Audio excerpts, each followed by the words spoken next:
Hi, this is Scott Garibay, and today we're going to talk about Dungeons and Dragons, and we're going to talk about what is the purpose of a dungeon master. And I'm going to present a new theory to you on what the purpose of a dungeon master is.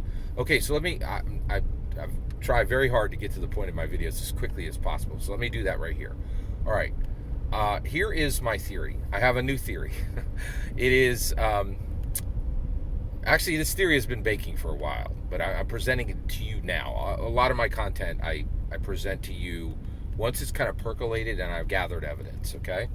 All right, so let me present this theory to you. It is the Garibay Greetings Pupil theory. And this theory states that the purpose of a dungeon master is to teach Dungeons and Dragons players. And the value of that is substantial and significant because we in America have I should say this is an American theory. This is only I don't like to speak for international dungeon masters, but I think I can speak for American dungeon masters because I am one and I'm surrounded by them and I spend time with them every week. Right? All right. So the reason why this is so profoundly valuable and significant is in America we have structured a life where we have teachers from the time we're 5 years old, and all Americans have teachers from the time they're 5 years old until they're 18 years old. Many of us continue to have teachers until we're 22 years old and graduate from college. But then we've structured a society where adults do not have teachers. Most American adults do not have teachers. But that's not the case, in my humble opinion, according to the Garibay Greetings People theory. That's not the case for Dungeons and Dragons players, for adult Dungeons and Dragons players. Adult Dungeons and Dragons players are different than the vast majority of Americans in that they are adults with teachers because dungeon masters are teaching them. So this is huge because if you accept that the purpose of a dungeon master is not to entertain but is to teach, okay? Greetings, pupil, then it changes everything. It changes your approach to Dungeons and Dragons. It changes your expectations of Dungeons and Dragons. It changes how you prepare for Dungeons and Dragons, and it changes what you take away from Dungeons and Dragons. And also, I think it fundamentally changes you. And that's one of the things I've been saying forever, right? No one who actually comes and interacts with Dungeons and Dragons in a genuine and significant way, right? Not in a I'm here, I'll give this a try, and then you bounce out. But if you actually engage with Dungeons and Dragons, you cannot walk away from Dungeons and Dragons unchanged as a person. It fundamentally changes who you are. You cannot speak with 1,000 mouths, live with 1,000 hearts, have 3 sets of memories, have 3 sets of have 30 sets of sensory experience within you and remain unchanged. Dungeons and Dragons changes us forever when we actually engage with it, right? Okay, so no one who is actually participating in Dungeons and Dragons, running Dungeons and Dragons, playing Dungeons and Dragons remains unchanged. And I think one of the reasons why is this part.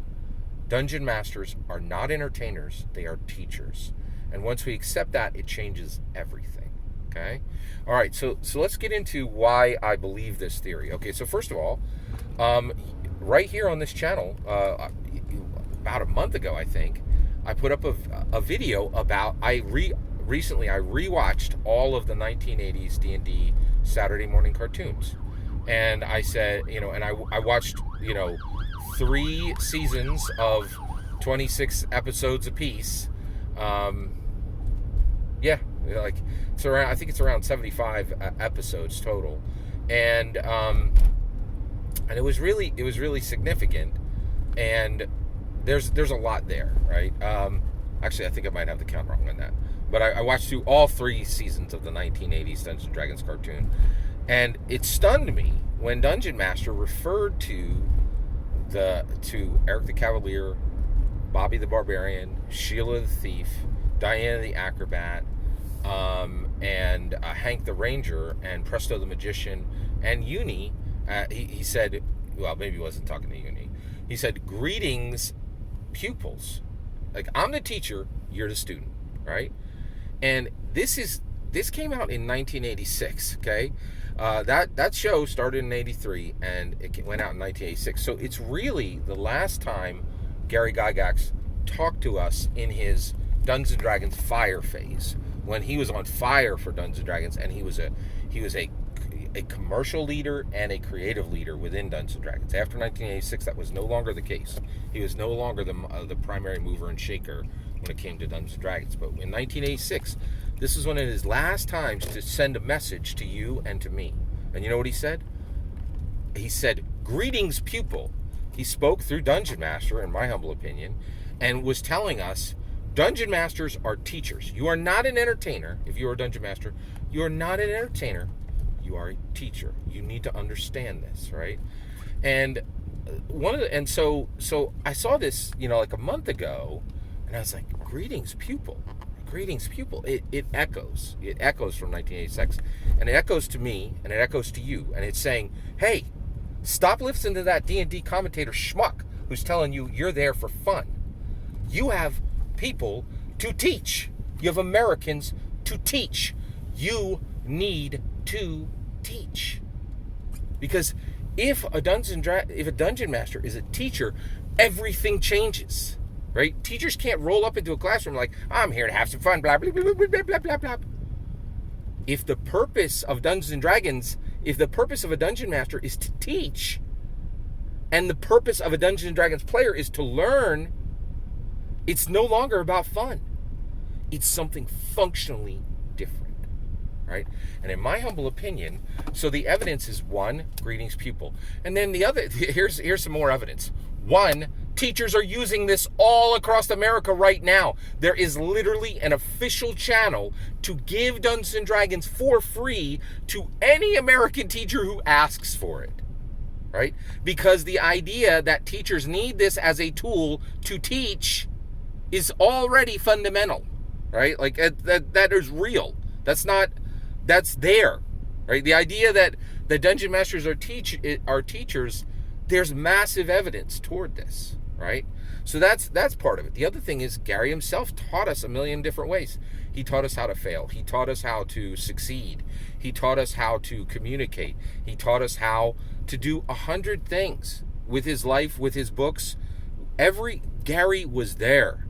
His legacy echoes to us right now. It's critical, right? And so what I'm telling you is, the other thing is, I watched a show called Abbott Elementary, and it's a sitcom. You have to watch it. It's amazing. It's a sitcom about Philadelphia teachers in a public Philadelphia school. Now I live in Philadelphia, right? And so this really, it reinforced, like, when I saw this, I'm like, every problem they have, I have, right, at my table, right? And the reason why is they're teachers, and I'm a teacher. I'm a dungeon master. I'm a teacher.